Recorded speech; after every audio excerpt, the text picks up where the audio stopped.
I'm not hearing my music. But I'm live. Okay. Hello, everyone. This is Donald Jeffries coming to you from just outside the swamp infested Washington, D.C., as I do every Friday at this time. You're listening or watching. I protest.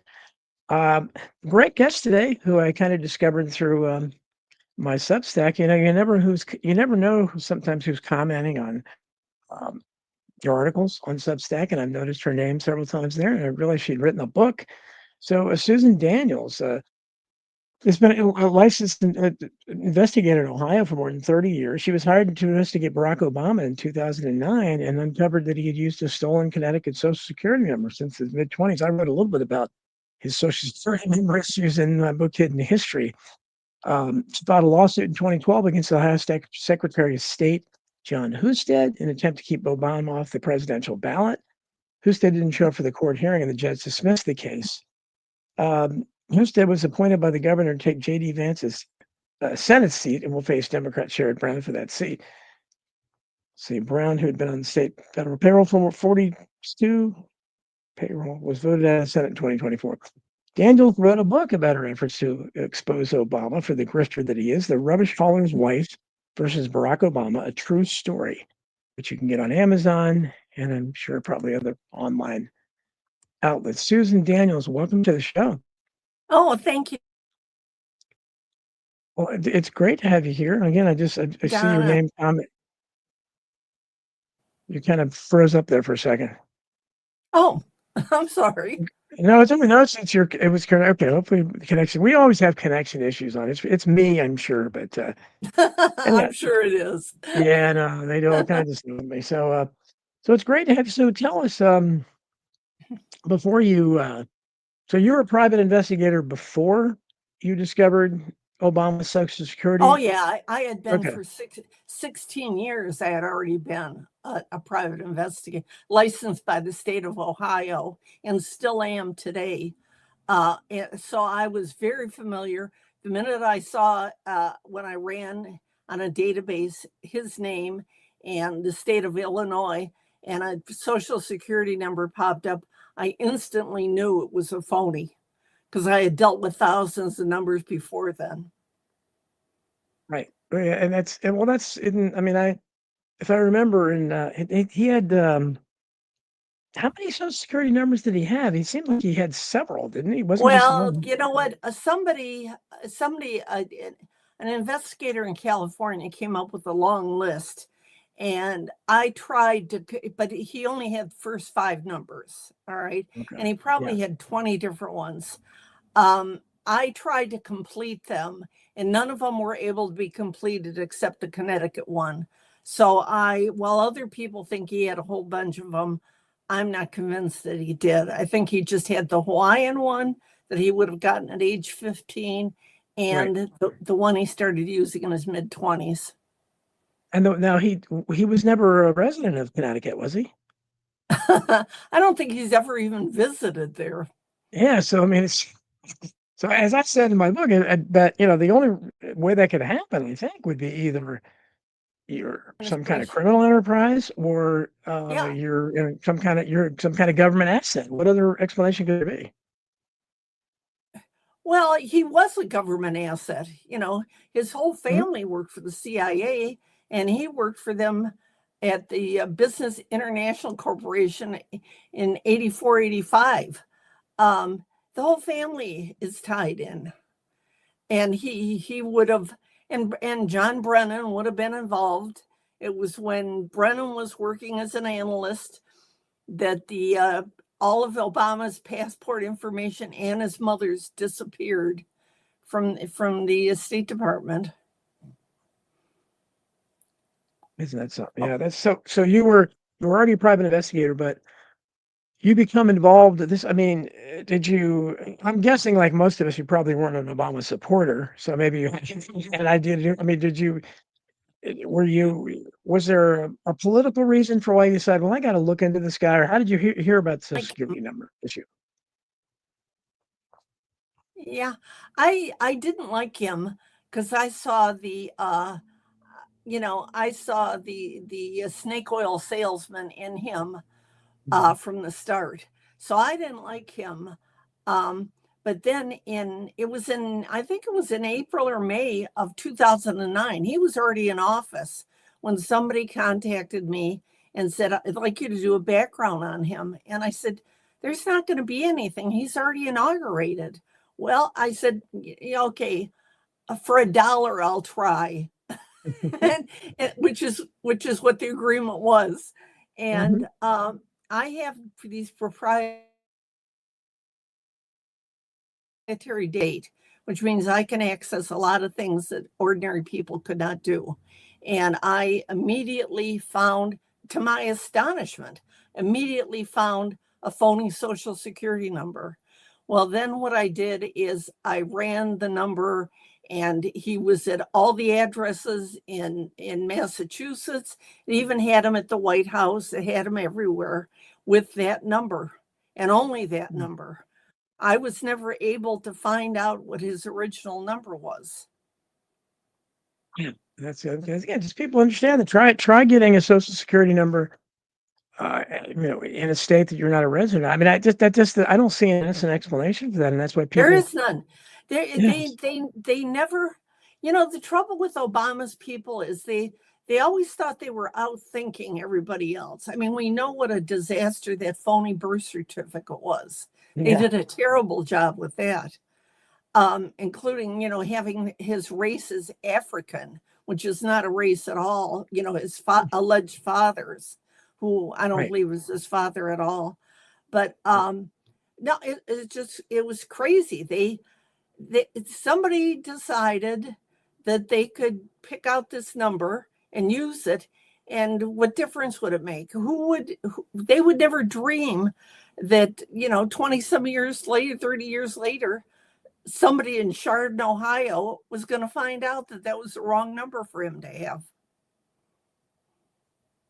They certainly didn't have to worry about any, professional journalists into it. We know they weren't going to do it. Look the way they acted about just the questions about his birth. They still, smear people. Everybody would have known. Every important, starting with Brennan, everybody would have known. All the politicians would have known.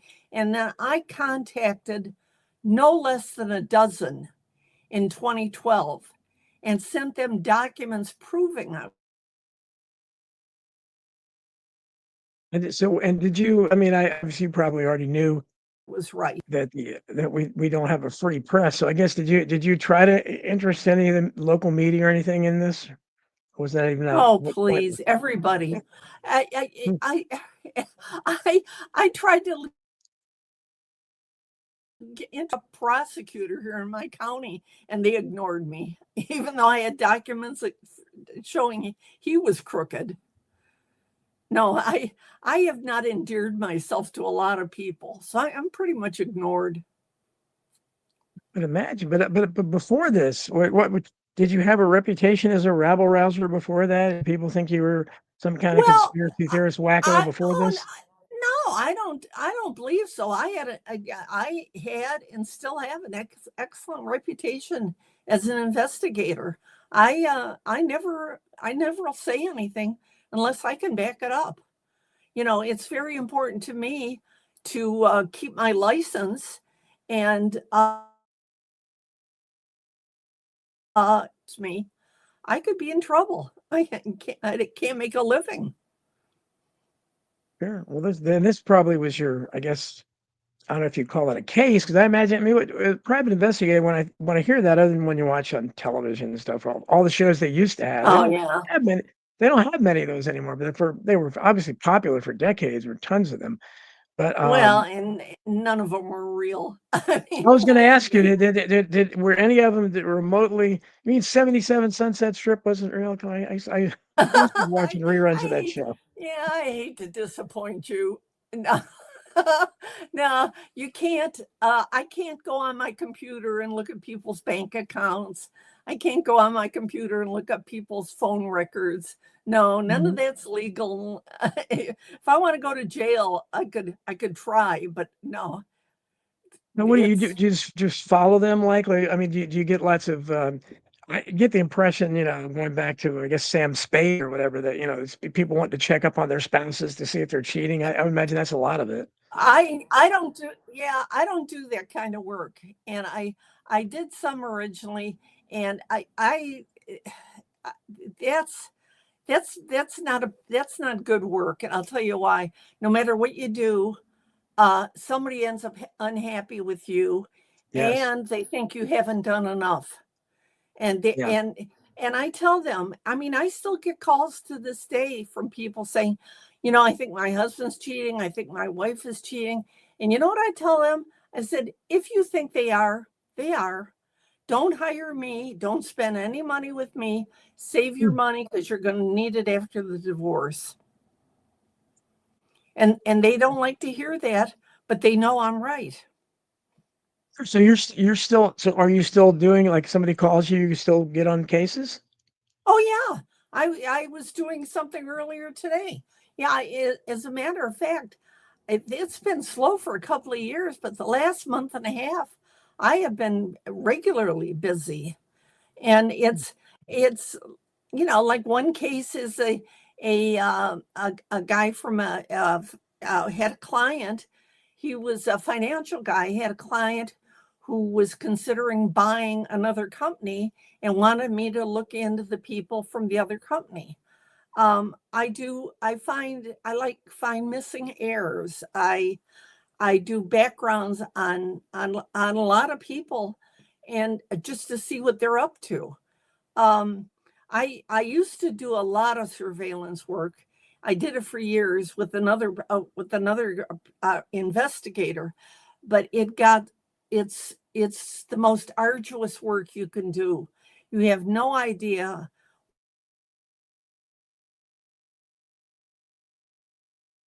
what it's like, and in the first 4 minutes you lose them at a red light. It's just it's maddening, it's exhausting, and people get very unhappy when you lose somebody. Well, I mean, and is it dangerous? Obviously, we see Oh this, yeah. Oh Brian yes. Taylor's mentioned, so it's not like Jack Nicholson and Chinatown. No, nobody ever threatened to No, cut your nose with a knife or anything. no, nobody. No, it's not that bad. It's not. That's. I don't know anybody that's had it that bad. But uh, the thing that surprises me is I have never gotten any threats over all this information about Obama that I've been talking about for 16 years now. Hmm. Hmm. I haven't even gotten a nasty email from anybody. Really? Oh yeah. But I've never gotten threats either. People ask me that all the time. I don't know what that means, but maybe these were legit. Yeah, you Maybe know they what? just think we're not worth threatening. I don't know. Because I know lots of Maybe. people claim they do, but I Oh, you haven't. know what? And I take all that with a grain of salt. Yeah. If Yeah. everybody who was claimed to be threatened was actually threatened, nobody'd ever leave their Yeah. house again. Exactly. I guess it would be maybe it's good Uh, to attract people to say, I guess I oh, should start claiming I'm absolutely. threatened. Yeah, So look how important I am. My life is being threatened. Yeah, right. so when you went after Obama, I don't know what your family life is like. Did your family support you, or did you have Obama I supporters?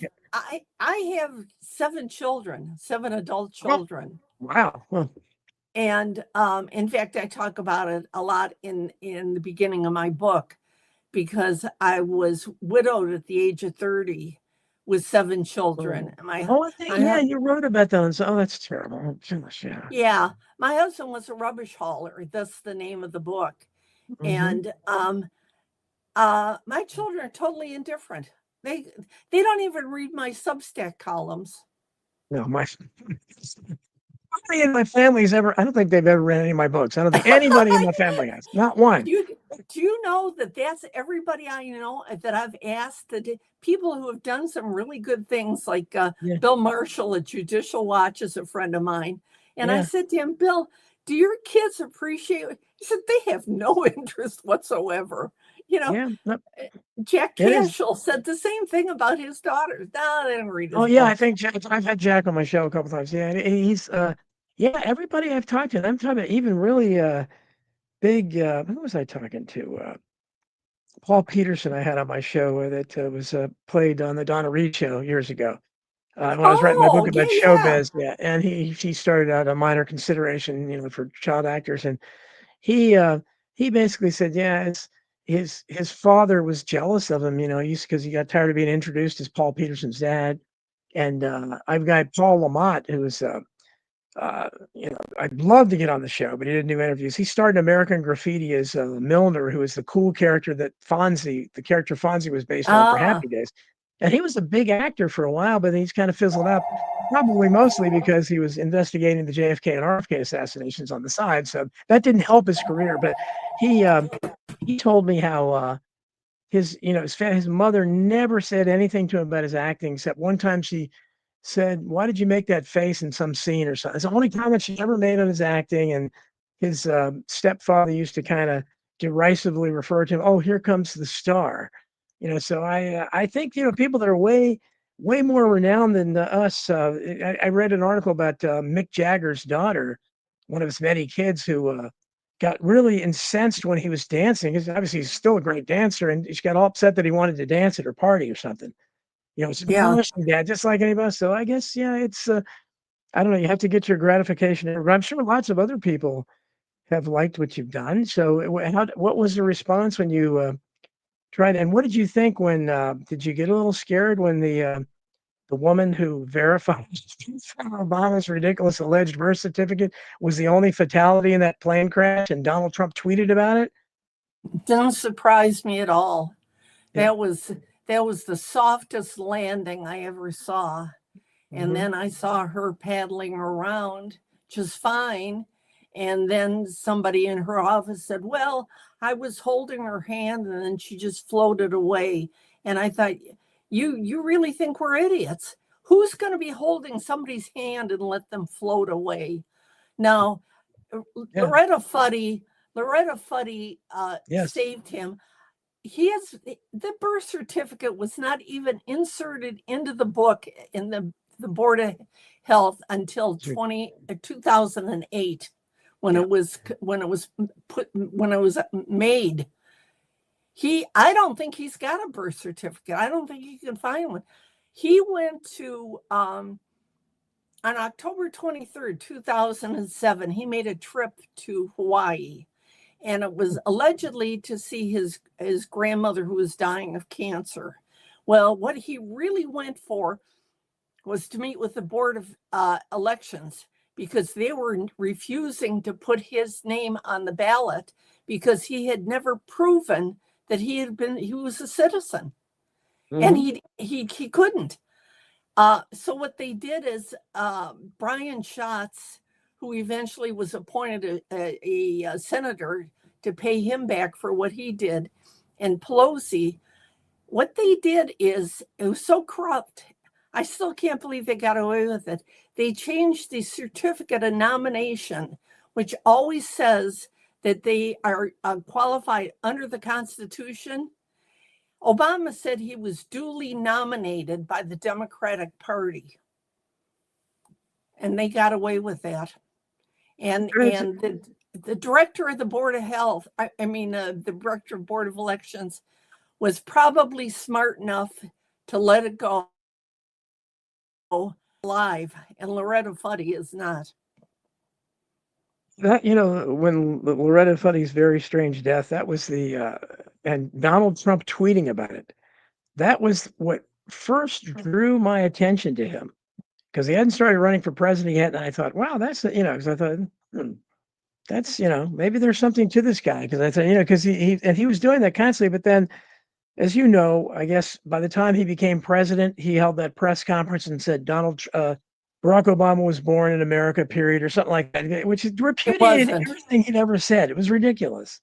Well, I had been in touch with Trump through Michael Cohen in That was all. 2012, Mm-hmm. and sent them. I sent them a copy of the lawsuit that I filed. Now, the lawsuit itself was only 18 pages, but I included 83 pages of documentation. And I called Michael Cohen. I talked to him 3 different times, and I told him about the lawsuit, and he said, "Would you send it to us?" And I did. And I mean, I assume that he showed it to Trump. I assume Trump knew about it. When Trump said, "Yeah, he was born here," I thought, why are you doing that? It's a lie. Yeah, what a You was, slap in the face there. Yeah. I was highly insulted.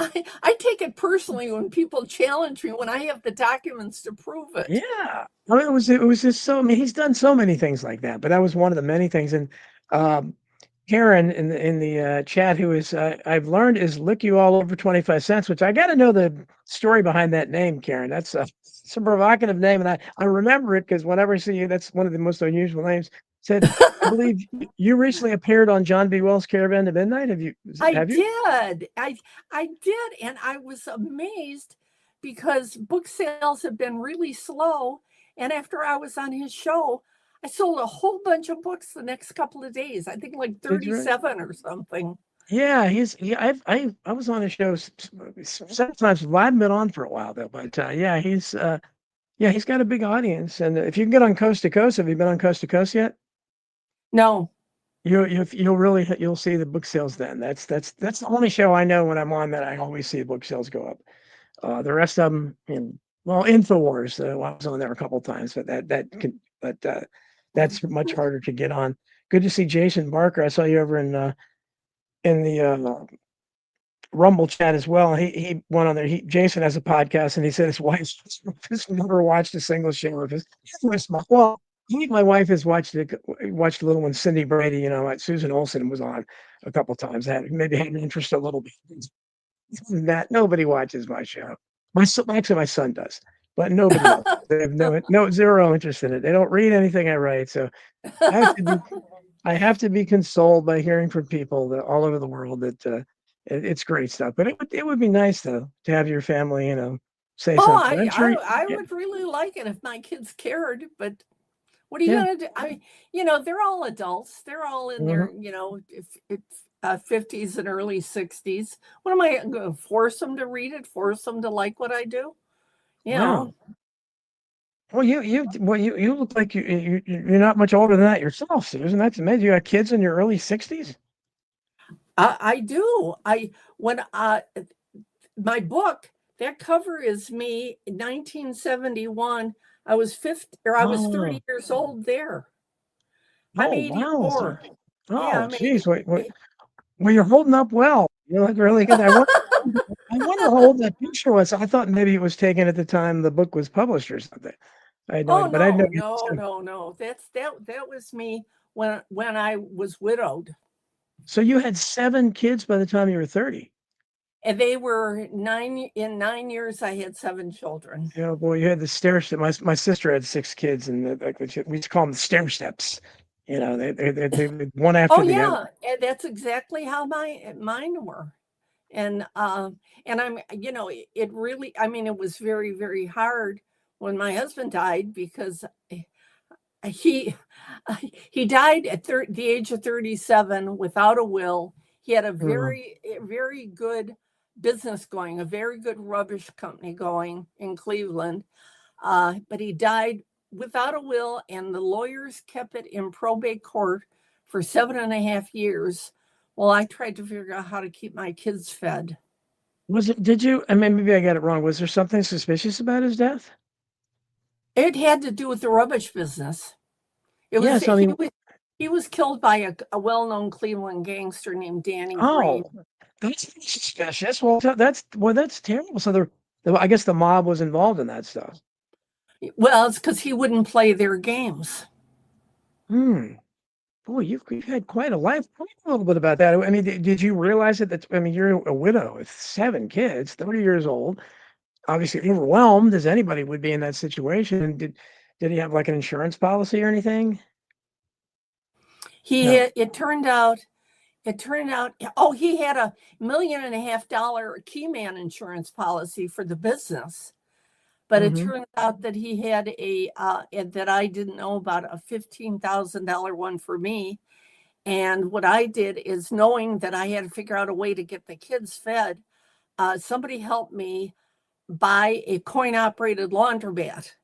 And I Oh, put 14.5 down talk about playing it close. The guy wanted 19 total, and I said, I can't do it, but I'll give you 14.5. I thought, at least I'll keep 500 for food. Yeah. So, But so but it worked out okay. so you were able to make a go of it in that business? Yeah, I only kept it for a year and a half, and then I decided that I actually needed more than a high school education if I was going to ever get anywhere to take care of my kids. So Mhm. I sold it when I started college. And I got my undergraduate degree in 4 years, and then I went back 6 years later because and I got there my master's degree by accident. I tell people I went back to school because I had no medical insurance on my kids and knew I was playing with fire, that 7 of them somebody If was going to get hurt. And if it just I was gonna say, if it just wasn't for the Obama connection here, this is a story that, one of the Bravo or one of those women's channels would love. It's very inspiring. oh, well, it's Jack Cashel. Jack and I are really good friends, and He's every great. time he passes through town, he buys me food, which I Oh, love. But he tells me the book. He said that's 2 books in one. yeah. That's really, I can see it as a, oh, they don't have movies of the week anymore, but I can see it's very a lot of drama there. That would make a Oh, all true. And the book is the tip of the iceberg. People have no idea it. I because I had no support. From I had moral support from a couple of friends, but I had no financial support from anybody, and it was your hard parents times. or what was family at the time, your parents, no, they weren't there or they didn't help or what? Didn't help. Oh, that's terrible. It's part of you probably know I write a lot about family dysfunction, and unfortunately, Oh, that's a well, the, I think my family it was the original dysfunctional family. well, unfortunately, it's way too common, but it was going on even then. You're talking that's quite a while ago, but it was already. I think the divorce rate was probably 50% back then, or close to it. So it was I already don't, started. you know what? I don't think this was 1971. So Yeah. I doubt if the divorce rate was that high. This is interesting though. I have 7 children who are married. One did get divorced last year. None of the rest have ever been divorced, and they've all been married 30 or 40 years. And I, my family, my kids were supposed to turn out terribly because they were raised without a father. Sure. And I ruled with an iron fist, I'll tell you. But Well, you they had to, I turned out, guess. Yeah. yeah, they turned out great, all of them. They're all doing well. I'm very proud of them. I just wish that they were reciprocal. Yeah. Well, that's so they don't. I mean, they so they don't have an appreciation for what you went through, or obviously they're not interested, I guess, in the Oh no, Obama they stuff. they do they do have an appreciation of how difficult it must have been for me to get them all raised. And it took them to grow up and get married to realize what I was up against. Sure. Um, but that part, and that's the most important part to me anyway, that they are grateful for everything I did to get them raised. And I'll tell you what, I was blessed. I never had a problem with alcohol, drugs, or the police with any of them. That's amazing, especially because in a situation like that, you would expect something. I mean, when you have those that many kids, and then they're going to hit I teenage know. years, and you're still boy. That's especially during that decade. I was there in the '70s, and I don't know what it was like. So being very young in the '70s, so that was Yep. quite a wild period with drugs and sex everywhere, and lots of parties, and it's great. You did a great job. So, but none of them had the least. So, well, you didn't have any threats or anything, but um, so when you were going after Obama, and then you talk about how you actually took Husted to the to court, everything. So you still like nobody did the papers or anything write about it, even just to smear you or anything, or just they just ignored it. No, then just everybody just ignores me. I had no. I now I will say that there were people that wrote nice things about me. Um, in fact, the first person uh, that I contacted, I didn't know what to do after I found the information. Here I'm sitting with this information, and it's like, I was also, while I was going to undergrad school, I was also walking down the street from Cleveland State and went to paralegal school at the same time. I'm I have a lot of energy. Anyhow, I because I was a paralegal, I knew I couldn't do anything with this because I didn't. But so I started looking for a lawyer who had an active lawsuit against Barack Obama. And the first one I came across was Orly Tate's. So I gave Oh, her the yes. information, and but I wanted somebody to write about it, and someone said, send an email to WorldNet Daily. Well, I didn't even know what that was at the time. So I just sent this one. I said, hey, if anybody cares, I have Barack Obama's phony social security number he's been using. And in 20 minutes, Jerry Corsi had me on the phone. Oh, yeah, And sure. That's yeah. And he said, has anybody else verified this? And I said, well, yeah. I said, Orly Tates gave it the number to a PI at a conference and asked him to run it. Uh, and he did. And up comes Barack Obama. He said, okay, so we have two different people who have found that's the right number. I said, yeah. So he wrote about it. And he wrote a number of stories about it. Jack Cashel wrote a number of stories about what I was doing. So I got a lot of attention in the beginning, and then I did a number of interviews. I haven't done a lot lately. The one with John B. Wells was the first one I probably did in 6 months or a year. And you're Mhm. number two, you know. Well, I'm glad. Well, and again, I had no idea. When I see people's God knows what lick you all over 25 cents background is. I gotta find that out with a name like that. I'm gonna figure that out. But you and some of them, I recognize that part of the story, the 7 children being widowed at 30 now. 'Cause I think you said it in there, but I still didn't know about you and writing a book about Barack Obama, having connections. Jerome Corsi was on my show a couple times way back when, and he wrote a blurb or two for one of my books, and nice guy, and certainly he was involved in this. So you've touched base with a lot of the people that were fighting for this, and so I see your name on my Substack, and Oh, I'm not. oh yeah.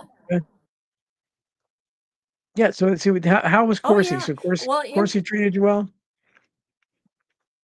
he treated me very well, and it turns out a cousin of his lives, or well, he has since passed away, but lived in my county and got to know him really well. Um, uh, I got a lot of good attention. Again, nothing that my children read, but I've been lucky because I've met a lot of people.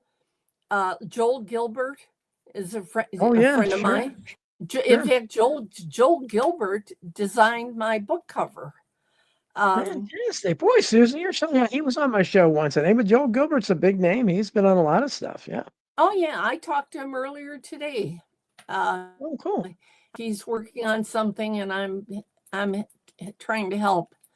Um, I've done a lot of things to help a lot of people. Like Jack Cashel will admit that the book he wrote, Ashley, about Ashley Babbitt, I located all the women for him and made the first contact with the women that are in his book. I've done Mm, some really interesting things. I mean, you really one have. Gosh, what I'm just one of my biggest clients was an insurance company in Taiwan that I've worked for years. mm, I did a case in Tanzania. I mean, mm, I did a case in Greece. It's really, I mm, find it amusing because people don't really know all these things that I've done and or all the contacts I have. But one of the chapters in my book is about what a fraud that whole SEAL killing of bin Laden was. because Oh yeah. Osama bin Laden died December 16th, 2001 of kidney disease. And in my book, I go through that whole thing, and I got from Judicial Watch the communications between CENTCOM and the USS Carl Vinson while the helicopters were in process there. And what interested me in that story to start with is somebody I knew told me before I did anything. He said his son-in-law was on that ship, and before the helicopters came, they made all 5,000 sailors go below deck. And boy, did that raise a red flag real fast in my head. I said, now, why would they do that? Why would they not want the biggest audience they could have? And in the CENTCOM notes, they are asking very specifically how many people saw them throw the body overboard. And it was like a dozen. And were there any sailors? No. We better prepare something for the captain to say when they get back to San Diego. I mean, it's really pretty interesting. Yeah, it's fascinating stuff. Barbie Ham is my good friend from Canada. As you see on the screen there, Brian, I hope you got the name of her book. It's The Rubbish Hauler's Wife versus Barack Obama. Jason Barker put it up there. Thanks for doing that, Jason. But yeah, this is, of course, you'll have a chance to promote it many times, and I'm sure people will be very interested. This is fascinating stuff, though. I had a question and then I got distracted. But so when you before you ventured into the Obama territory, had you done any kind of activism, or were you involved at all in politics? No, not at all. Oh, well, only with my local prosecutor, who sat back and watched an embezzlement go on in the auditor's office, and watched a lot of money walk out the door and did nothing about it. So that was the only thing. It was local, and it was useless because everybody liked him and nobody wanted to hear about it. In fact, a friend of mine wanted to buy a whole page ad in a local newspaper so that I could put the documents out there about the prosecutor, and they would not take the ad. Tony, if you can hear, I have I notice I have dual screens here for some reason. So I hope everyone out there is the video and audio okay? I've never seen that before. What some reason I have a little. They look identical, but oh, there's Tony. Tony, are you there? Tell me what the issue is, Don. Yeah, if you look at the screen there, there's the people. I think it's everything's okay. He said Karen Carpenter noticed it. You see, there's a small, like a sidebar. It just shows me and Susan the same way, and you. Can you see that on the screen? It's also the numbers are their numbers are good, but they're fluctuating wildly, which they don't normally do. They're going like up and down by 50 or 100, back and forth. I've never seen them do that before. StreamYard did a bunch of updates. Are really weird. I'm still trying to figure out what they did. This is a StreamYard issue. Stand by now. Okay. Well, hopefully people listening and watching, it's fine. One is the phone layout and one is normal layout. Karen, I'm not sure what you mean by that, but okay. Because it says, okay, Robin Lee, good to see you. Robin says all good video and audio. Okay, well, that's cool. I'm not sure what the fluctuating numbers mean, but it's all good. I mean, Susan's drawing an audience. That's good. Yay! Yeah, that's great. Right today. Oh, you're fascinating. Again, I don't. When I just see your name, I didn't assume that you had written a book about Barack Obama. And I saw that, I said, wow, that's incredible. So so you didn't get any threats. Okay. So that would be more dramatic, but no threats, nothing like that. So after you did this. Yeah, it would be, I mean, maybe I should tell people I've had death threats. Maybe that would I think a lot of people might do that, judging by the lack of threats I've gotten. So I think a lot of people I agree might do that, but that is weird. Those numbers are just flying all around the place. It never does that. But okay, maybe it's a StreamYard issue, I guess. But so when you after the Obama thing, I guess eventually you just realized, because I mean, like you said, that's a slap in the face when that Donald Trump kind of slammed the door on it with his saying, he was born in this country, That was period. really dumb. And I'll tell you the truth. I think that he and Obama arranged that together. Mm-hmm. And which made me not like it. No, sure. Well, it's hard to, and that's the kind of reason why people have so little faith. And what is he doing now? What are your thoughts on Trump? I mean, he's new. He's Oh, so I'll many tell you crazy what. things now. Yeah, what do you think? I voted for him 3 times, but I'm getting a little sick of his ego. He can't say a sentence without making him part of it. Exactly. And I don't really like that in people. Humility goes a long way. Yeah, no, and he definitely has no humility, but I mean, he's doing a great job. He's doing an amazing job. Like, well, no one. Tyler's. I'm not crazy about some of the. I'm not crazy about some of the people he hired. But some of the ones he hired, I love. So, Well, I it's still life. holding out hope for RFK Jr. in Tulsi. But, I like Tulsi. I think she's doing a good job. Brian Taylor asks, did Susan's investigation into Obama and what she found out about him change her opinions on the American political system? Definitely. Yeah. Obviously, for the. I was skeptical before, and now I know for sure I was right, that it's all corrupt. Yeah, it was. I mean, when you see all the scandals, we've had this like with Bill Clinton, had so many scandals, but when you had Obama had, the birthing thing was just one thing. But I mean, I talked about it in my book, Hidden History, where this guy's background, and for a private investigator, his background is just so full of holes. I mean, there's a lectures, there's a lack of. His school records are still being, some of them are still being classified. They haven't been released. His school records. He did not. He did not. And I repeat that, he did not attend Columbia. I did an interview with a Dr. Henry Graff, who is now passed away. He was 93 years old when I interviewed him. He taught at Columbia for 46 years in the history department. He said every political science student ever that went to Columbia took at least 2 and usually 3 of his classes. He said he never heard in the department ever saw or heard of him. And he told me the dean told him that the dean said, I never heard of this man, but I was told to sign his diploma, so I did. Wow. Yeah, I quoted that guy in the book, and you actually talked to him. That's incredible. Yeah, that's an amazing statement that he was in. Nobody. And look at Andrew Breitbart. Andrew Breitbart announces breathlessly that I found out the truth about Barack Obama, and I've got this explosive video I'm going to be showing. That he drops dead at 40-some years old in the street.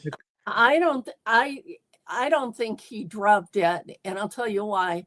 When the first news reports came out, it said Andrew Breitbart had been across the street at a bar, had a couple of glasses of wine, walked across the street, and as soon as he stepped up on the curb in front of his apartment building, a 15-year-old kid who lived in the building, he fell within 2 or 3 feet of him. And the kid was quoted in the paper as saying his face was bright red. Yes. So what I did is I immediately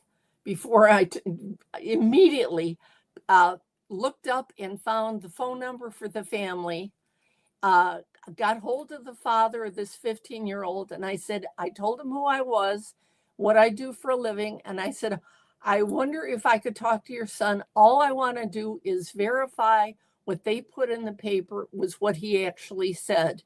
And he handed his son the phone. And the phone said, and the kid said, I said, did you tell them that his face was bright red? And he said, yeah. He said he stepped out on the curb and fell at my feet and his face was bright red. Well, people with heart attacks, their faces aren't bright red. They lose all blood. Yeah. When you get poisoned, however, you turn bright red. Yeah, no, it was just, and then the coroner died mysteriously. You investigated all this. This is great stuff. So what did you investigate that? The coroner died suddenly too, didn't he, afterwards?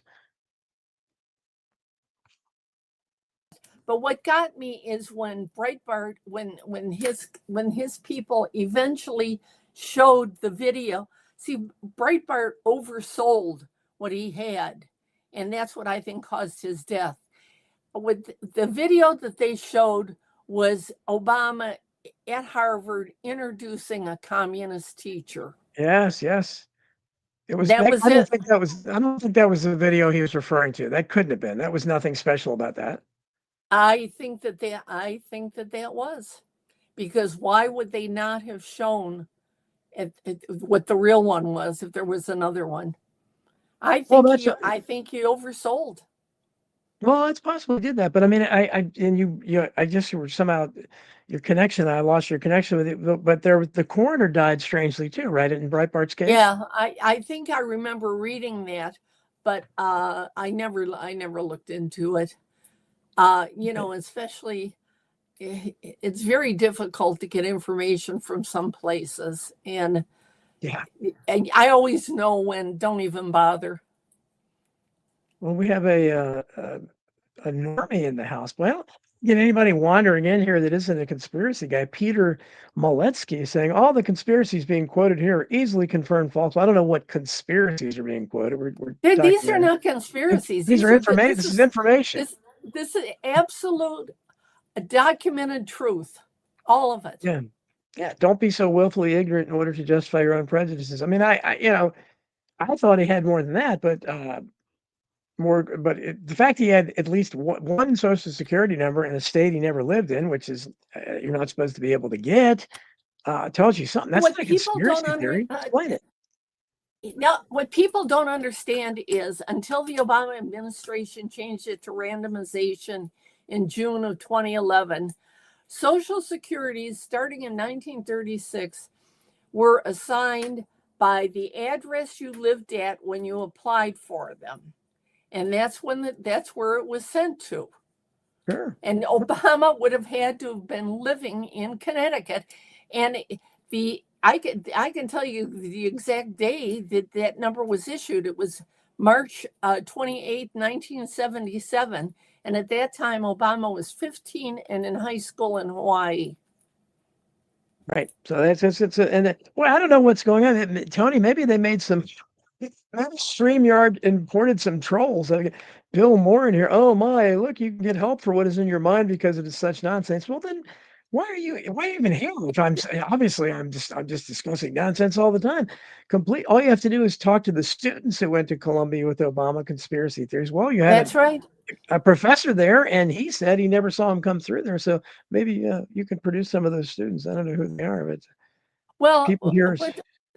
Wayne Allen Root was in the same class that Obama was supposed to be in. Wayne Allen Root, sure. And he said when he went to his 30th class reunion, he asked 400 people in the class if any of them knew Obama, and none of them did. And he's written about it repeatedly. And then you have again these. You have, I wrote about his connection to Bill Ayers and what was the woman's name? Bill Ayers. Oh, and, yeah. Yep. And how he was, they quoted a mailman. He used to see him all the time there, and how he used to brag about how he was. Holton, who he ran into on the street, and he was on his way to the Ayers house to thank them for helping finance his Harvard education. Which is a joke. Yeah. No, it definitely is. I mean, there's so much, and of course, Obama. It's not like I don't sit there and say Obama was necessarily. Karen Corbin says ignore them. Oh yeah, I do ignore them. I'm not used to seeing them here, and I find when some other strange things are going on with StreamYard, that they would be here. and his family are one of the most honest presidents of our history. Okay. Okay, there you go. Not Obama? well, yeah, well, again, Uh, there's these people that have been that are never in the chat room. They're here and they're who thought that hey, that my show? I love it. That's great. Yeah, That's great because that means they're upset with the truth. I mean, it says this Billmore says it's laughable you're talking about Obama. Well, because she wrote a book about him. Not that you should be talking about Trump. How much I talk about Trump? If you've listened to my show before, you know I talk about him all the time. And the White House demolition. Yeah, that is a little strange. I'm not sure why he's demolishing the ballroom, but I mean, I you know, Oh, do you see today that Hillary was complaining that he is destroying the building, and Trump came back and said that he's going to name it the Monica Lewinsky Ballroom. yeah, that sounds good. Jason Barker said the hospital Obama was supposedly born in did not issue birth certificates, according to some. Not sure. Have you heard that before? No, there was a person that was working at the Board of Elections in the summer of 2008, when the election was going on. His name was Tim Adams. I have a copy of an affidavit from him. He said that they were told, so many people called to ask the Board of Elections about Obama, that they were ordered by their superiors to not talk about or not ask about a birth certificate because none existed at the Board of Health. Yeah, exactly. And they're, you know, this is And none existed. I think I found a document in Barack Obama Sr.'s immigration file where he said, now he was never married to Obama's mother. Because he was already married to a woman in Kenya, and they had 2 children. So he couldn't get married, but they pretended they were. He was a hustler too. I found a document that said that he had gotten he called her his wife pregnant, and that she was in contact with the Salvation Army to give the baby up. What I did then is, since she was never seen pregnant in Hawaii the whole time, I tried to start figuring out where she could have gone, where she was in hiding. And the most sensible place seemed to be that she had just left Mercer Island in June of 60, a week after her high school graduation, and they went to Hawaii. Her grandfather was sent there by the CIA, allegedly to sell furniture. Anyhow, so I started thinking that's the only place she's got friends or knows anybody. So she probably went back to Seattle. Well, then I started thinking about the Salvation Army. And I look, and there is no Salvation Army hospital at that time. This was 61 in all of the state of Washington. However, there was one 147 miles away in Vancouver, British Columbia, called Maywood. And it was the Salvation Army home. And I would bet everything I own that that's where he was born. I think he was never a citizen. People want to tell me that, well, his mother was American, so he is. No, the law at that time said that to be able to confer citizenship on a baby, an American woman who gave birth outside of the country had to be 5 years past the age of 14. His mother was 4 years and 9 months past 14 when he was born. So I couldn't even tell you what citizenship he is, because Obama Sr. was British. And I think Obama was born in Canada. I don't know what he is, but he's not American. Now, so what do you think of the? Because when I had Joel, God, what's the guy's name that makes the films? A friend of yours, Joel Gilbert. Joel. When I had Joel Gilbert on the show, I had people in the chat room constantly talking about Big Mike, and of course he doesn't believe that. So, what are your thoughts on that? I mean, I have seen photos of her at the age of 15 in a dance class wearing tights, and she Mhm. is female. Okay, so what do you think of like the bulge pictures and there's one picture when they're both. I think that I think those are phonies. Yeah, they're She she's female. yeah, okay, but is she going to run for president? Well, maybe if she runs for president, you can kind of try to bring some of these stories out again. I'm sure the media will. She's never going to run for president. She wanted to be. She was supposed to be the Kamala Harris Mhm. in the last election. And Yeah. Biden, in fact, I wrote a Substack article about it, which is pretty good, about how Biden did them in by, it did the Obamas in by immediately coming out a half hour after his initial Yeah, announcement yeah, and supporting yeah. her. They could not do anything. And Obama tried to do this thing well, and he could not undo the mess that Joe Biden caused for him. Yeah, It took them 3 days. Remember, it took them 3 days before they came out and congratulated her. oh, the whole thing was very strange because Biden. I think Biden was said to be upset. I think he didn't know what was going on. They just came out. He's going to be I running for agree. president. I I agree. think that was his way of paying them back. I guess. It was, and Yeah. it was wonderful. It was brilliant. Have And you have you I don't think he thought of it either. But whoever did, it was great because he stopped the Obamas in their tracks.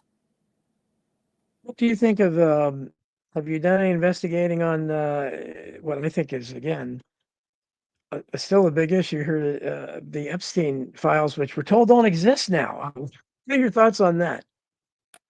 I was very unimpressed with Cash Patel when he agreed with Pam Yeah, Bondi and they said there was nothing. And I yeah. knew they were both lying. And then they both backtracked. And I think that there's people on there on the list that are really, really trying to be protected. And including a Supreme Court judge. Okay, well, we've heard all kinds of names. There's obviously there are important people on there, but the problem is what people don't understand about Trump is that I think Trump took a dark turn right around the Epstein. The way he reacted and he kind of yelled at the person, "I can't believe you're asking me about Epstein," and he kind of gave the Democrats a public Oh, yeah. relations victory because Well, I mean, that's what, yeah. I mean, I was 100% for Trump when he was elected. And, I'm about 85% Trump now. well, you're pretty loyal because he's uh he's lost a lot of his support, and and one of the reasons people like Cash Patel and Bongino, the way they've the It's way a they've joke. yeah, it is going to be just because with the Epstein thing and Yeah, now but now it all goes back to Mondi. I, you know, I think she's the worst. And I think she was a terrible choice. Should never have gotten that job. I mean, are you familiar what she did to George Zimmerman in Florida?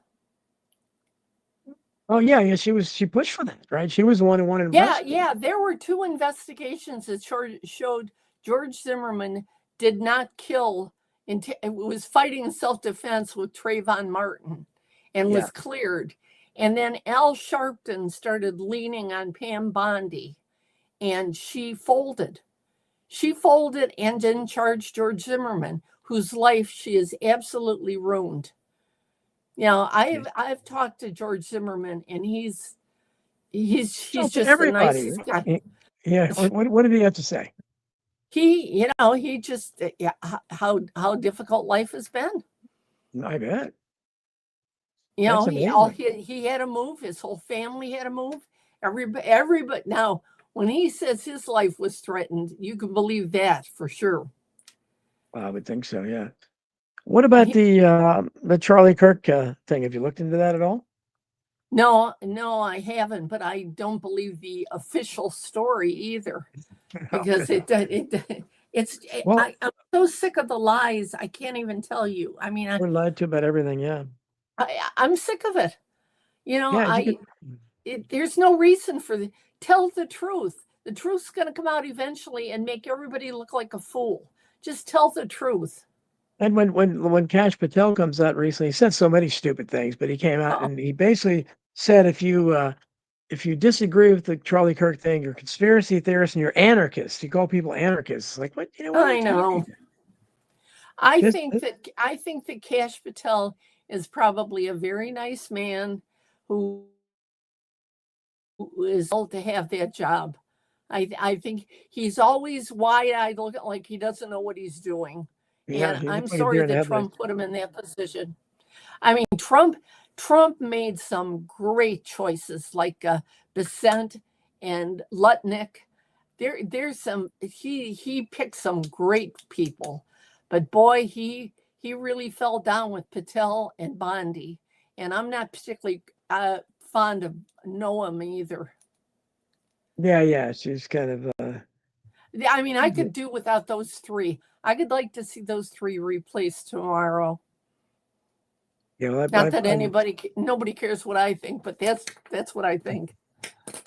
so you're when you look at politics today, you're not investigating anything because as I'm assuming when you were doing the investigating the Obama thing, but someone paid you to do that. You were hired by someone to do that. I got paid $1. Okay, well, seriously, well, you're incentivized then. What's that?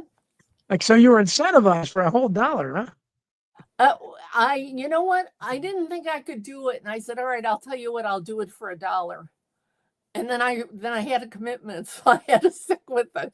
I didn't think I was going to find anything, and then because I did, and because I went after it so fast before they could start getting rid of stuff, I found a ton of stuff, and have an enormous file on Obama. I mean, hundreds of articles. And I jumped on that's one thing I've learned. It's like I learned really early on as an investigator, if you're going to interview somebody, you better ask them every single question you want to know the first time, because you're not going to get a second time. And anything like Obama, I jumped on that and found everything I could immediately. How did the book come about being published? First of all, who published it? Did a publisher approach it? How did that come about? Oh, they wouldn't. No, Nobody. nobody. Nope. Yeah. Nah, nobody. I self-published it through Amazon. Okay, so then I think you might have tried Sky. I didn't think anybody would publish my stuff either, but to my shock, Skyhorse has published 4 of them. So and then Yeah, other, no, I only tried. Jack Cashel tried to get his agent interested, yeah. but what his agent wanted was another book on Obama, and that's not what I wanted to do. I wanted to write a book about me and how I came about, how I got to the point where I was not afraid to go after the president of the United States. Do you think Obama knows about your book or did know about your book? Oh, I have a couple of friends who are retired Secret Service agents, and they've now been retired for about 15 years. And the one a bunch of us used to have a dinner once a month, and he said, "Let me assure you, Miss Daniels," he said, "they know your name at the White House." Really? Wow. Interesting. I was amused. I laughed. I find it all Sure. very funny. You've arrived. I mean, that's and you got these people. Well, and the thing is, now it's too late. If they kill me now, they make me a martyr. Yeah, well, and they don't kill everybody, obviously, and but they do still kill some people. Was it last year, or the year Oh before? yeah. Did you look into that very suspicious drowning of his former chef, Oh Obama's yes. former chef? I wrote about that. I have several Substack articles on that. Oh yeah. It was all. I don't know what happened to him, but I do know that he did not drown in 3 feet of water, because they said that they found him 100 feet from shore in 8 feet of water. And somebody sent me an estuary map of the pond. and you literally had to go out 400 feet from shore to get to 8 feet deep.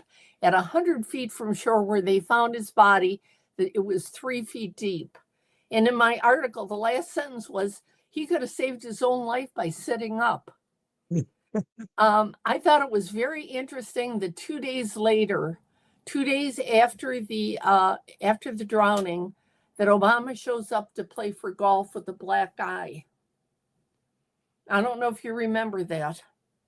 Yeah, oh yeah. The Black Eye Club, sure. Have you looked into that? I mean, is it true that's all from adrenochrome? I think that one of his daughters, I think his oldest daughter was the female that was with him when the chef was out in the water. What I find very interesting is I could never find a follow-up story on a funeral for him or even an obituary for him.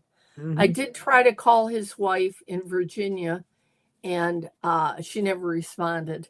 And I make a point of not annoying people. I'll try one time and then let it go. Yeah, that's you've had way more success than I've had. I tried calling people, and they you know what? most people call me back, believe it or not, and I think it's because I'm female. I think that's an advantage. And when I call people, I always say, I tell them I'm a private investor. Your name came up in an investigation I'm working on. Would you please give me a call back? Now, people think that it might involve money. They got money coming somewhere. Good point. You know what? A couple of times they actually did. But in those, I told them there's money, and there's money coming to you. Please call me back. And they call very quickly. Oh, I bet. But so you haven't retired. You're still doing work. Yeah, I have no choice. I get Social Security, and whatever I can make, hustling books and doing private investigation work. And believe me, as you know, you don't make any money selling books. Not much. Not much at all. But I thought I'd sell. To be perfectly honest, I thought I'd sell. In my wildest dreams, I thought I'd sell 200 books, and I don't even know where I came up with that money, that number. And I thought, if I could do that, I'm a success. And I'm now approaching 2,000. Well, that's good for these. Yeah, I mean, I think the average book, I've heard different figures, but most often I hear the average book sells 500 copies. And that's again, you're figuring in Stephen King and people like that in the average. So John Grisham sold 40 million. So I don't think I'm a real threat to him. No, I don't think so. Well, you're writing about more important stuff, but no, Jason Barker tells me, Tony, that Guard Goldsmith just went live, and he has some crazy stuff going on because of his StreamYard updates as well. So StreamYard is wreaking havoc, I guess, on other people. So that's interesting. But the numbers are just ridiculous. I mean, they're just flying all over the place. I'm going to put I'm going to drop the chat. If you're up to it, Susan, we would. I usually do this when I put the chat in the link in the chat, and if people want to come on to ask you questions or whatever, they can come on to the video or audio. Although with the trolls we have in the chat, they don't have to watch the names. I don't think they would come on anyhow. But so we may get some people coming. If you want to come on and join, the link is in the chat there. If you want to come on, you can come on. You don't have to be on video, though. It's nice. I love to see the people. To see what you look like. Oh, I'd love people to ask questions. Sure. Let's hope somebody comes in. I wish somebody would ask me about Obama's boyfriend, who was the choir master at Reverend Wright's church. Yeah, wasn't there like 2 or 3 mysterious deaths from that same church? In a 6-week period at the end of 2007. the choir master, Donald Young, who was Obama's boyfriend, everybody knew it, was executed. A couple of shots to the back of the head in his own apartment. Another one of Obama's close friends, also, his name was Larry Bland. He was also executed, and a third one died of AIDS. And this was all in a 6-week period. And it was almost like clearing the boards before Obama started his campaign. Imagine that. Yeah, And I have the death certificate for the doubters in your audience. I have the death certificates. well, yeah, there's I don't think that anybody did, but that's what I said. Obama had he had a body count, and those were that's most suspicious of them. Probably that 3 of them came from the same church. I mean, what are the odds of? Well, None the of them are old. They're all pretty Reverend young. Wright's church was famous for fixing up gay couples and then finding beards for people that needed them. Mhm. That was what he was well known for. In early 2008, Obama offered Reverend Wright $150,000 to stop preaching because he wanted him completely out of the picture. And Reverend Wright must have given it. At first, he said no, but he did retire shortly afterwards. But what he got from Trinity Cathedral Church, he got a $1.4 million house and a $10 million line of credit. And what's interesting is this house which was paid off in 4 years. And I wondered if U.S. aid came into play there. He got this house. He hated whites so much, and yet he had a house built in a community is 98% white. Of course. He didn't hate that peace and quiet, I guess. But yeah. So again, guys, the link is in the chat. We'd love to hear from you. Susan would love to hear from you. So you want to jump in on video or audio? Again, they're fickle, so sometimes they do and sometimes they don't. I started doing this about a month ago, and they loved the idea at first, but sometimes they're a little shy. So, but Karen Carpenter has a question on screen there for you. Do you think Obama married Michelle for appearances only? Does she think the Yes. children are theirs? No. Yes You don't to think- the first one and no to the second. That's interesting. So it's kind of because most of the people think the children aren't theirs because it's Big Mike and she couldn't have children. But you think that's not. But Oh no, she's a woman. She is. I know people enjoy making ridiculing her and all the other things, but I believe that she is a woman. And why do you think? Why do you think they adopted the children? Pardon me? Why do you think they adopted the children or placed the children? I don't know. I don't think they adopted them. I think the children belong to his business partner, whose last name is Nesbitt, and his wife is Dr. Anita Blanchard, a gynecologist who allegedly delivered both the Obama girls. I think that those are their children.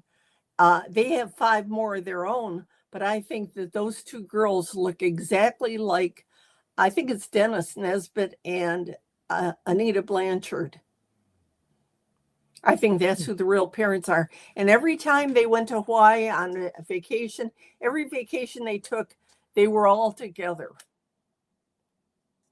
This is an obvious question. Why did Joan Rivers say what she said? Remember that? And then she died very, very suddenly during 2 plastic weeks, surgery. Yeah, 2 weeks later. I don't know why. I don't know why I know she said that Michelle was transgender and everybody knew that. I don't think that she really knew that, because I don't believe, I mean, the photo I saw of Michelle Obama in tights was an old picture. It was not one, and it was one that Joel Gilbert had in one of his books. Yeah. And I'm sorry, I don't believe she's a man. Yeah, well, I don't know what my audience believes because she is very manly, but yes, she is. And that one picture when they were both teenagers and she had a very short haircut they're together. This is what you know. I don't know what my theory was on that. I think that they want to say she's transgender. I think that she was a woman wanting to be a man. She was dressed in men's clothes. She had a short haircut like that, and when she, in fact, when she signed up to vote, she circled M for male. This was in 1992 instead of F for female. But then in 2004, it was reversed. Somebody that in the chat is mentioning Macron's wife, kind of going, what do you think of Candace Owens' research that is pretty convincing to me? I think Candace Owen has gone around the bend. I think she is going to get slaughtered in court. I don't think Macron's wife is anything but female. And I think that I feel sorry for Candace Owens. I think she started losing her people and got panicky and started coming up with more and more crazy things. And now she's trying to say that she thinks Trump had Charlie. I mean, it's getting crazy now. Yeah, well, so was she saying Trump?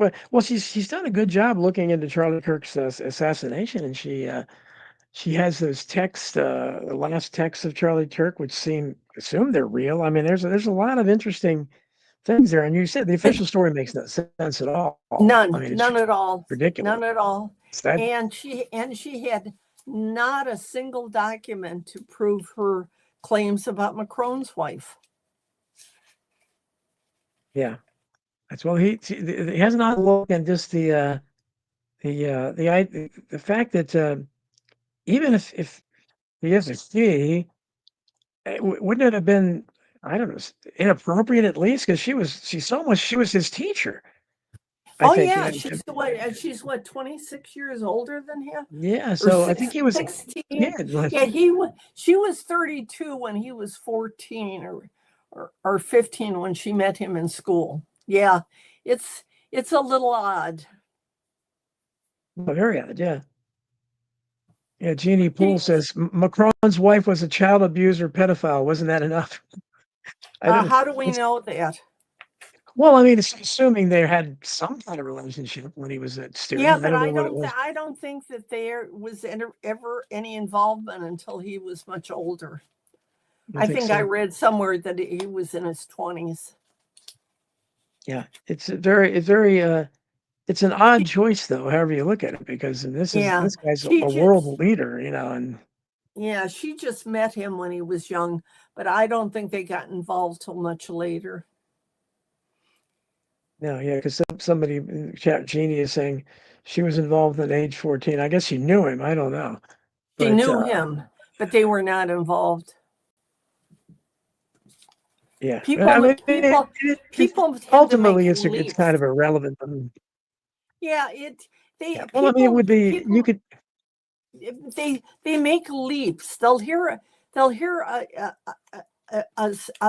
piece of information, and then they extrapolate on it to what they think is logical. And if you can't prove it, it's not logical.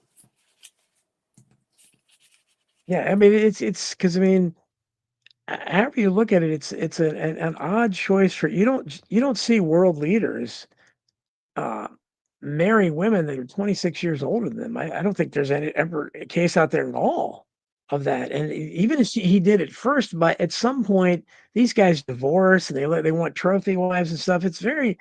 He may have been looking for a mother figure. Yeah, that's what she would have been. Yeah, that's a very. I don't think it's the most important issue in the world, but certainly if they were covering something like that up, I think it would be a huge. The domino might start falling. I mean, when they're now suing her, and his wife is offering to take, a DNA test, Candace Owens is going to get just slaughtered with this. Do you think it'll actually go to court? I have a feeling. I don't think it'll get there, but if I was Macron's wife, I'd take it all the way. Yeah, well, it'll be. because she has slandered her so badly. Oh yeah, she is. Well, Candace Owens will can blame is it Ben Shapiro for all this because he created her tiger, man. When he fired her from Yeah, but that's like 6 years ago already. yeah, but she was fairly kind of mainstream before that. Oh yeah, And she was doing. You know what? I'll tell you who else is going off the rails is Tucker Carlson. Yeah, well, Tucker Carlson, yeah, he's well, he's fired by Fox News, and he's trying to come into the conspiracy world, but he's not fully there. That's what he's trying to play. Well, But it's when I saw him do the interview with oh, what the heck was his name? The guy that said he had the affair with Obama. His name slips me. Larry Sinclair. That's it, Larry Sinclair. When I saw Tucker Carlson do an interview with him without a single bit of proof of what he was saying, I said, "This is a bridge too far. This is crazy." When did he do? I haven't seen him do. Was that recently? That was like a year ago or so. Okay, because Sinclair goes way back. That was when Obama was first. He was trying to get his story out there when Obama was running. He even wrote a book. Yeah. Yeah, his complaint was he contacted the Obama campaign because they were saying Obama had never done drugs since he was in high school. Right. And he took umbrage with that and wanted them to be truthful and say, in 1999, I was doing cocaine with them in the back of a limousine. Yeah. And he got a phone call back from Donald Young, who told him that he and Obama were together. And it wasn't long after that Donald Young met his great reward. Yeah, that's it. So what did when Tucker questioned him? Because do you believe? He had the same story he always told. Then he went there and was looking for a good time, and the limousine driver made a call, and Obama showed up, and that Larry Sinclair supplied $250 to go buy cocaine. And yeah, we have Jason Barker has. I have to see proof. I don't take anybody at their word anymore. Oh, good. Yeah, we should vet these things. And Jason, good to talk to you, buddy. We have a question for Susan? Jason, are you there? Oh yeah, I had a couple things. I wanted to address some of the troll. Yeah. Can you hear me, brother? Yeah, I can hear you. Can you hear me, Don? Yeah, I can hear you. Okay. Fine. Yeah, I'm down in my workshop, so I'm on the laptop. Yeah, I think I have a bit of a delay, but for Susan, some people in the chat over there on YouTube were kind of trolling a bit, talking about what's the big deal? It's over with. It's been how many years? I think that's an important thing when we talk about things like 9/11. We talk about the legitimacy of maybe a possible non-citizen becoming president, who's still relevant today. These are important things, in my opinion, that we keep investigating. What's your take on that, Susan? There is a much, much bigger issue than that. What you have to consider is he was using a phony social security number as president. In fact, in my book, I have a page from his 2009 tax filing that shows the Connecticut number on it. That means that everything he did in office was done illegally. Every law he signed, every appointment he made, every military action, every law that was passed was done illegally. Some of those laws are still in effect. That's what the problem is. Not that it's something out of the past and is goodbye and forget about it. It's a tragedy what has happened. And people don't take it, they still don't grasp what has been done to us. Yeah, no, that's what do you think of that, Jason? Can you hear, Jason? That's exactly why I stay on those topics as well. And let's talk about what's going on today under the Trump presidency. A lot of people like what he's doing, but it's based in a lie, which is the 9/11 official story, which was where we got the Patriot Act, which was pre-prepared before the event. So if we can prove these things in history that set precedent, yes. Yeah, that was my point. Was that I think for the trolls and for anybody who thinks that George Bush was not involved in the planning of 9/11 is deluding themselves. He wanted to go to war in the Middle East so badly that he had to come up with a tactic to get the American people riled up. Just like World War I, they used the Lusitania. World War II, they used Pearl Harbor. Yep. In 9/11, so 9/11, every plane in the country is 35,000 planes landed, and we're down for 2 or 3 days. However, on 9/12, 250 Saudis from different places in the country, planes left to take them back home. The Saudis had 16 of the 19 hijackers. And do we go and attack Saudi Arabia? No. The Bush family has been tight with the Saudis forever. We go to war. Cheney's company, Halliburton, had a cutout called KRB in Texas. They made $40 billion in the war, and there's another $60 billion that can't be explained. Bush all you have to do is look at Bush as he's reading to those kids, and they come and tell him that there's been an attack. But then there's a 20-minute delay where he continues reading to the children. Mm-hmm. Didn't that strike anybody odd? Well, the problem was one of the planes was 20 minutes leaving late. Yeah, there's no question. So have you done any independent investigation of 9/11? I mean, it's certainly that we might know. It's how do you do it? I mean, you call the FBI and say, "Hey, send me your paperwork." I mean, it's so hard to what you have to do is you have to find the pieces. You have to treat the whole thing like a puzzle. You have to find a document here, a document there, a document here, there, and everywhere, and put them together to prove it. I think the only thing we can ever get to a resolution on 9/11 is that the official story is bogus. I talk to people about this all the time. I was an engineer for many years in the Army. I'm part of the architects and engineers for 9/11 Truth movement. I signed up for great. that.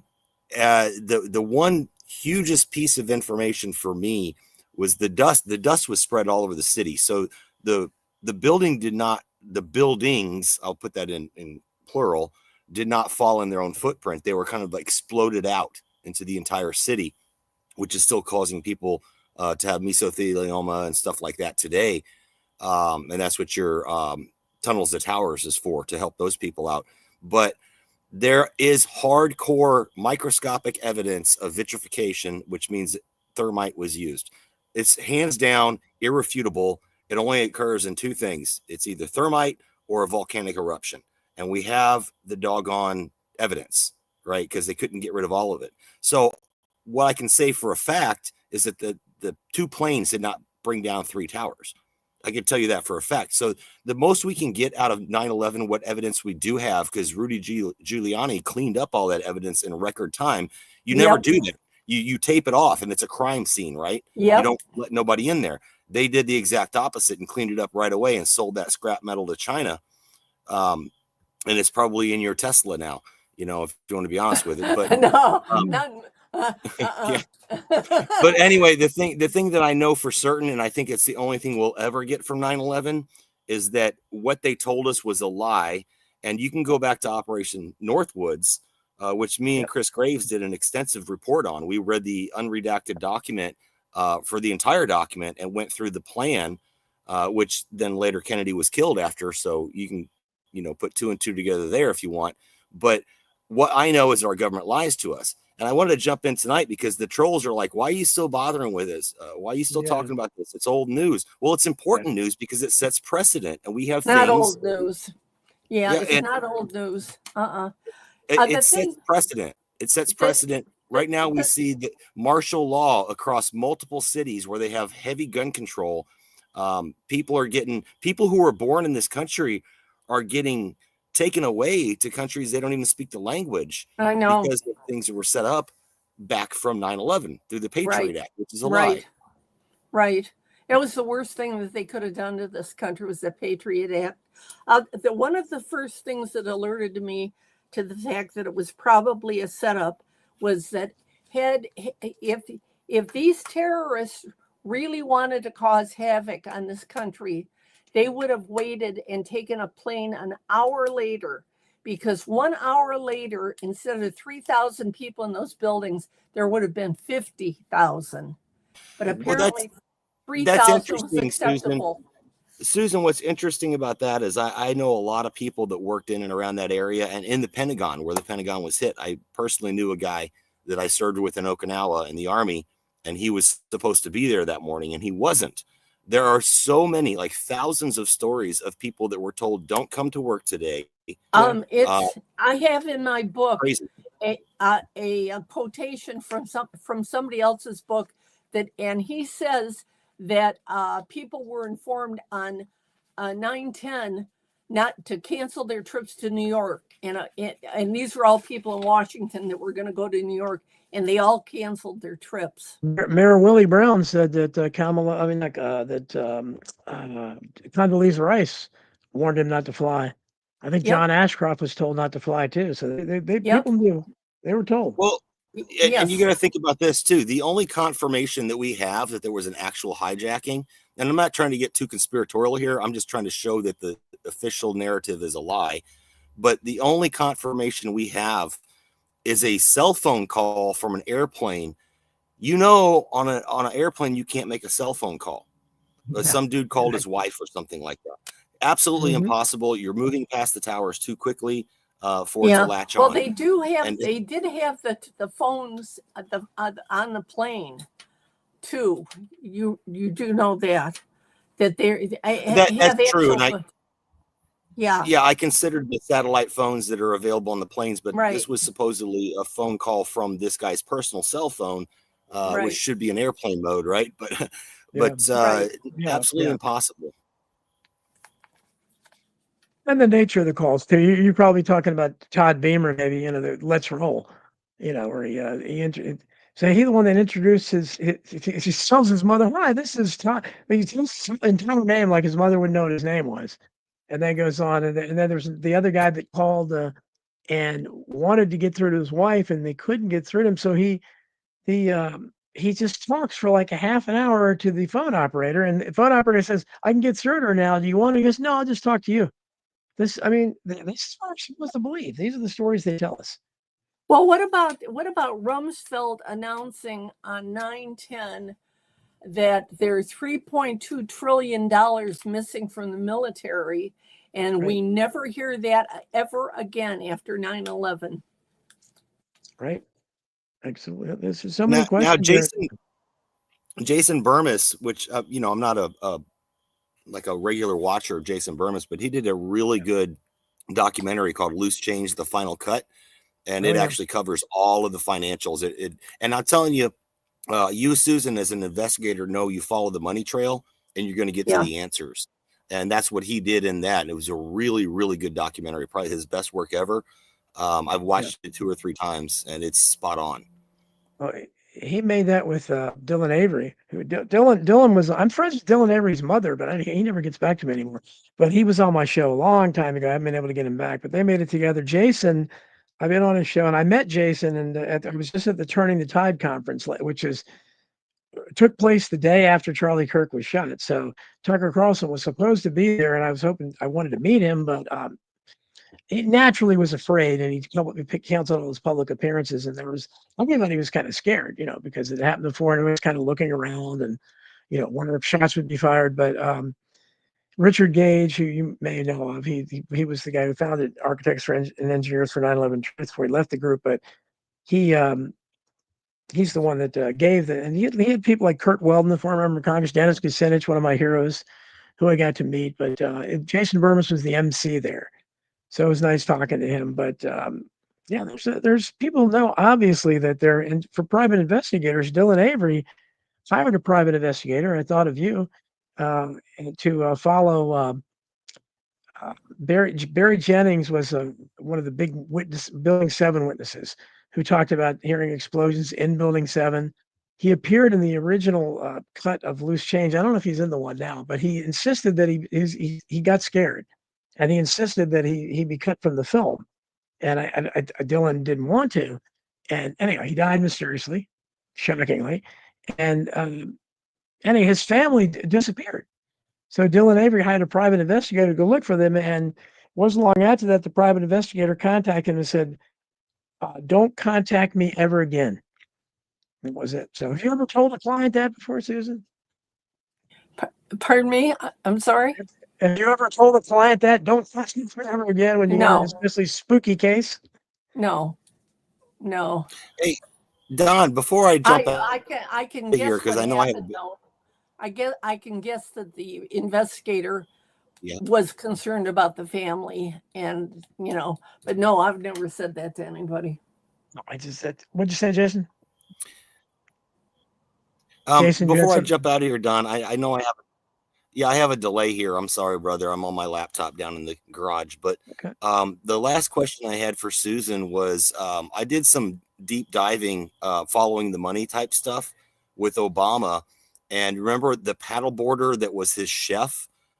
That didn't live anywhere around the Martha's Vineyard area, happened to die in shallow water behind his mansion. I looked into that, and it was because of the massive coverage that CNN and Fox News did. I was able to get the location by using Google Maps to find the actual home.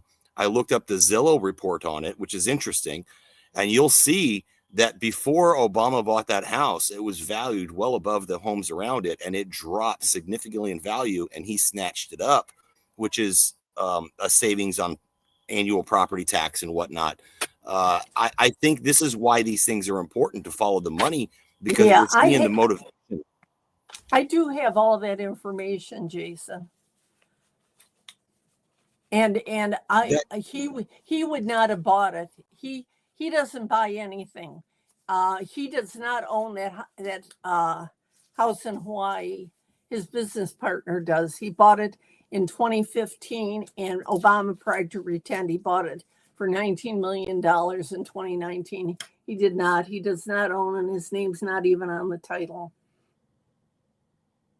What Obama's net worth? Yeah, that is very interesting. Yeah, he's a big phony. He is an incredible phony, and I predict, although I believe that the Obamas been living apart most of this year, they will never get divorced because they're both grifters, and grifters will not share anything with anybody. So they'll just let it keep rolling the way it is now. Yeah. So, Jason, Jim, I appreciate All right, Don. you. Well, Don, I'm going to jump off here because, I know I'm jamming up your show with my delay down here, but I want to thank Susan. Your story is personal. It's very personal to me because my mom was a single mom raising two kids, with no college degree and stuff like that. So I commend you for your hard work. And I'm going to get a copy of your book. I did find it online. I will go buy a copy. Oh, and thank you for your work. And I want the trolls out there to go, Yeah, I want the trolls out there to know that this stuff is very, very relevant because things are built upon other things like Lego blocks, right? That's right. So if That's we right. can go back and prove something was unconstitutional, you can undo the entire system. Absolutely. It's just a hard battle. It's hard to Right. make. Thanks, people Don. I appreciate it. understand And that. thank you, Susan. Thanks, Jason. I appreciate it, brother. Thank you. Yeah, Jason's great. Jason Barker. Listen to catch his show. Nights of the Storm. I think our friend Karen Carpenter's a regular on there now too. But yeah, it's these things are connected to each other. The past is prologue, and there's Right. I write about much older history than that. So going back to something that happened at the beginning of the Republic or during the Civil War, any of that stuff, it can be relevant today because you're finding, and I'm sure you've seen, is that you read my Substack. I mean, I talk all the time about I don't know necessarily what happened in any of these. I'm just trying to show you that you're being lied to all the time, and you've been lied to. I'm still searching, Susan, for one historical event where I can find that we were told the truth about, and I haven't found it yet. Hope to someday, but I haven't yet. If I find one, I'll let you know. I haven't yet either. No, just so when people, they think you're we're being cynical or whatever, but it's true. We're lied to about everything, and there's it's unescapable. What other conclusions can you come to? I put the chat in there twice. Would love to hear from more of you. We still have about 20 minutes left, close to it. So feel free to jump in here. I don't think I'm in. Oh man, I'd entertain a troll if they come in. Who knows? But I don't think they're please, going yes. to. Get a Susan wants a troll. naysayer. Yeah, get a troll. That's the one thing on Substack or here. I don't have naysayers. It's amazing that I don't have any. I don't have very seldom do I have anybody arguing with me. I do. It's like this trolls. They're not real opposition. They're people being crazy, like Richard Attenborough. I guess where'd you get that name from? Hollywood actor. But I'd love to meet Licky all over 25 cents. Jump in the chat, please. It's been really cool meeting people like that. But so how long have you been reading my Substack? How did you discover it, by the way? I forget. I have been writing for a couple of years now, and a little over 2 years, and started for the longest time. Maybe I had 3 or 4 people reading it, and I found it really interesting. I wrote a Substack article about something called the Mega Group about a month and a half ago, and it is about a group of Jewish billionaires who are controlling the country and setting up Jerry Powell to be replaced with one of their own. And I immediately, within 2 days, had 37 people quit my Substack subscribers. I didn't care. Mine is free. I will never charge for my Substack. I'm flattered that people want to read it. So God knows I could use the money, but I'm not going to do that. You can do what I do. You put the pay option in there. I mean, everything I have is free too. People that pay for my Substack don't get anything in addition. Unless if you become the lifetime member, I think you have to pay $200 or something. Then you get a signed copy of Bullyocracy. But other than that, if you're a paid member, I very much appreciate it. But you get the same. There's no paywall or anything like that. Yeah, so there's just something about it that is that offends me. That I don't. For me, it's not a good thing. I mean, good for everybody else, but I don't want to do it. I don't even want to offer it. Yeah, no, that's fine. But I mean, it is because people can if they want to contribute, they can. And it's very. You know what? This is the way I feel.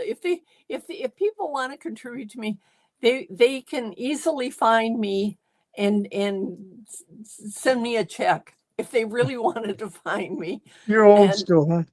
So you know what? I do have up on my board over here, my bulletin board, a woman about 6 months ago sent me a $5 bill and said, "Thank you for what you're doing." And I have that pinned up on my board because that made me, I thought, I wish she would have sent a return address because I would have written back to her to thank her. Oh, that's incredible. Yeah, that's very cool. That's very, very nice. And it's it amazes me that there's many people out there that find this what we talk about receptive, but it is important. Obama, it's not that long ago, and it was And he's everything still he did was illegal. That's the thing that people need to understand. Everything was illegal. Every dollar spent, everything. It's just and we terrible. just and we just deserve to know we obviously know the truth. It's something like Obama where they're and again, I people say it's because he's black or half black or maybe even Oh, less it's than got half black. nothing to do with it. But It's got but they nothing to would do. if someone is allowed in the presidency, and I think they're selected rather than elected, they're going to block something like that where you're trying to find there's some problems with the birth certificates. Clearly, they know there is, or it wouldn't be out there. Problems with the Social Security and problems with his college background. They Well, would and the easiest thing to prove is the Social Security number. right. Because we don't have school records. His first action, the first executive a thing that he signed on the day he was inaugurated was to block everything in his past. Yeah, it doesn't. It What is doesn't. it? What does it? Yeah. Why would you not want? Why would any of the school records of any president be secret? I mean, that's why you go from that, or you go to Trump with the Epstein files. When why are you trying to block that stuff? It just makes you look guilty. It makes you look like something's being hidden, Of and they course. wonder why they're conspiracy theories. What are we supposed to think? Okay, well, sure. Why do we need to know anything about the president of the United States and the schools he went to? Well, I we mean, saw George Bush's grades, and when I learned something very interesting, those schools like Yale, they give everybody a gentleman's C. Nobody fails in those schools. I think George Bush is a very dim-witted person. I think yeah, he's and another one is pay attention to Barack Obama now that he doesn't have speechwriters writing for him. He comes across as a real dolt. Yeah, because he's very smooth when but you're right. And again, these guys, they're like athletes. When athletes get in these colleges, obviously it's because of sports, not because they can't academically qualify. But George W. Bush is a kind of a Mayflower descendant type version of that, where people like that are, sons of great Yeah. wealth and influence, they can get them in those colleges too. And he's certainly not the only one that Oh, has been. I would say probably most of them. Yeah. Oh, good to see Chris Buchan has jumped into the chat now. Got some trolls here, Chris. And I wonder where Chris Graves is. I thought he was going to be here, so hopefully we'll see him. I'm just checking the other. See some people over in Rumble too. But we got 12 minutes left or something. What did it? I want to make sure we touch on anything. What did you want to talk about? Are you looking into anything now? What are you investigating now? Are you doing any political research now? What's occupying your attention these days? I am still working on Obama. I am still collecting information on him. He's my hobby. I write about a lot of different things on Substack. I try to write about things that are current. But Obama's the big thing, because we need people to finally realize what was done to us. I don't have the document, but I was told that somebody that worked at Occidental looked at his papers and he got in there on a foreign scholarship. And which, unfortunately, the woman was too nervous to make a copy of it, which I can understand. I wouldn't have been too nervous. I would have made a copy of it. Susan, But what is your Substacks? I'm going to put it in the chat, or people are asking, what is your Substack? I think it's just you just put I think it's just my name and .substack.com. Okay, that makes sense. That's what mine is. Yeah. Mine's Donald. Yeah, so that's probably it. Yeah. Yeah, I think it's just my name .substack.com. Okay, that. And again, my book on Amazon is The Rubbish Hauler's Wife versus Barack Obama, a true story. And that was when big hair was in style in 1971.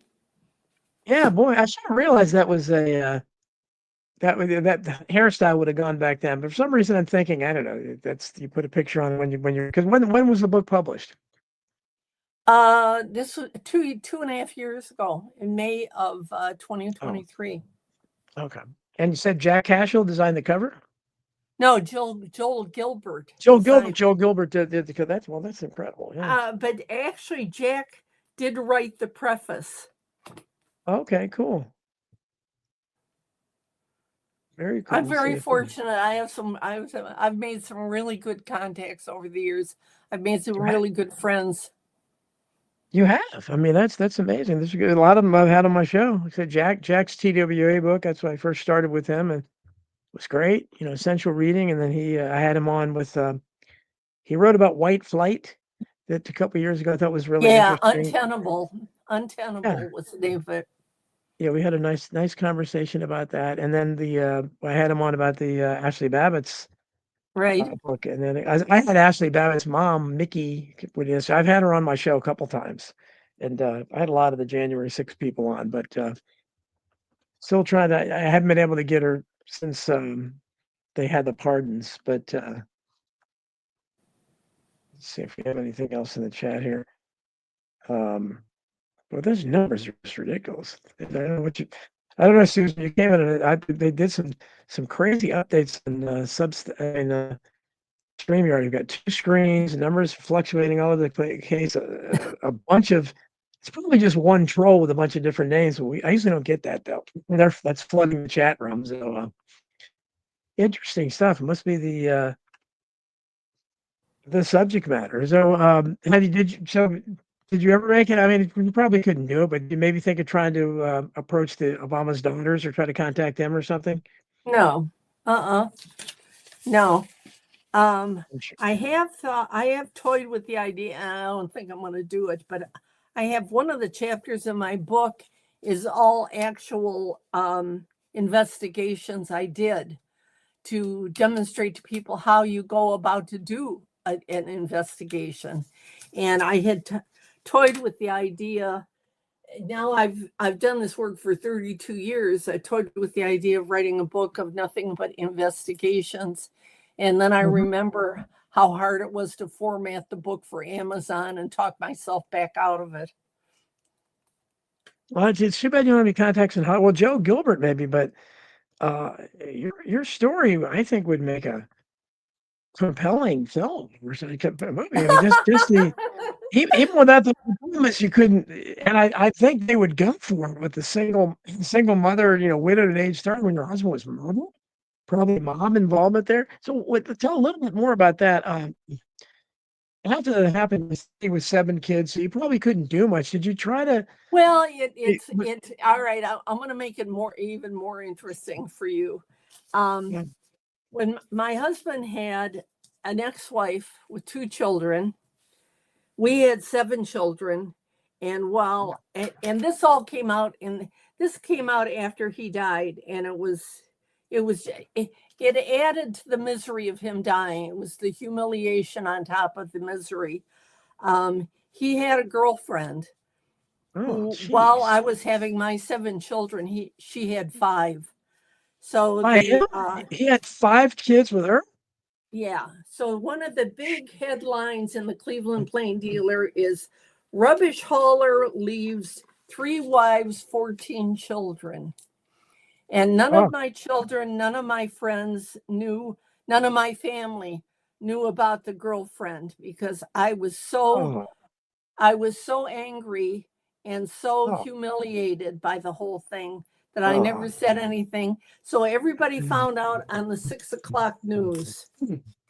Susan, that's just it's awful. But again, I stress Hollywood would love this story except for the Obama part. That's what's going to kill it because Oh yeah, well yeah, that's book 2 of the 2 books that Jack's talking about here. we have Sam who is on the chat here near the end of the show. You got a couple minutes, Sam. What do you got for Susan? Hey, Sam, or not Sam, I'm sorry, Dawn. I just was able to make it work. I don't know if you can hear me. Can you hear me okay? I can hear you. All right. I don't know why I couldn't make the link work for the last 15 minutes. Like I was trying to, I save it, edit it, and it just finally worked Yeah. for me. I don't know. Yeah, I've been, StreamYard is messing up today. Yeah. yeah, I never get to listen to you live. This is I always listen to the podcast later, like much later. And it's like, I was like, you know what? I'm just going to check Rumble. And there you were. And I'm like, holy crap, there's Dawn. I love your show, all the shows, the protest and whenever you're on with Unplugged, you and Tony are the best. I'm a little iffy on Billy. Billy sometimes gets a little on my nerves. I appreciate that, Sam. Do you have a question for Susan? Thanks so much. No, I only got in the last 20 minutes, so I haven't got. I just was excited to talk to you. That's all. Well, I'm so sorry. I like I said, I just saw that you were live, and I was like, holy crap. I'm excited. I'm trying to do this now where I'm letting people try to call in. They can either audio or video call. So you'll have to check back again. I appreciate hearing that, Tony. I mean, Tony, Sam. It's very Yeah, you make. gratifying when I hear about people that have been listening to me for a while and I don't know their name from the chat. That's wonderful. I really Yeah, I never get to listen live. I never get. I mow grass for a living, so pretty much I listen to podcasts all day.